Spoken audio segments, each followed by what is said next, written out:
আসসালামু আলাইকুম, সবাইকে পবিত্র মাহে রমজানের শুভেচ্ছা। তো আজকে একটু সেমাই রান্না করব। তো এগুলোকে ভেঙে নিয়েছি। এখানে কিশমিশ আর কাজু বাদাম একটু ঘি ভেজে নিয়েছি। আর এখন ঘি দিয়ে দিয়েছি কড়াইতে। সেমাইটাকে একটু ভেজে নিব।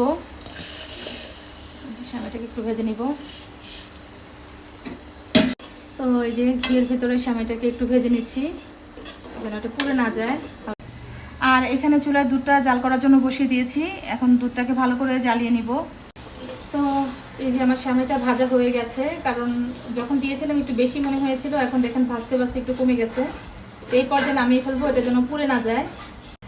তো এখন যে ভেজে রাখা সেমাইগুলো এগুলো দিয়ে দিয়েছি। এই যে সুন্দর মতো বলক চলে আসছে। এটা ঘন হওয়া পর্যন্ত আমরা ওয়েট করব। একদম পুরো দুধের ভিতরেই কিন্তু সেমাইটা রান্না করতে হয়, আর এই সেমাইটা কিন্তু খেতে বেশ মজার।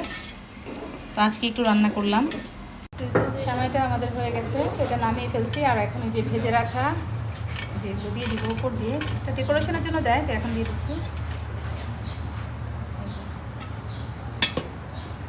তৈরি হয়ে গেল আমাদের মজাদার দুধ সেমাই।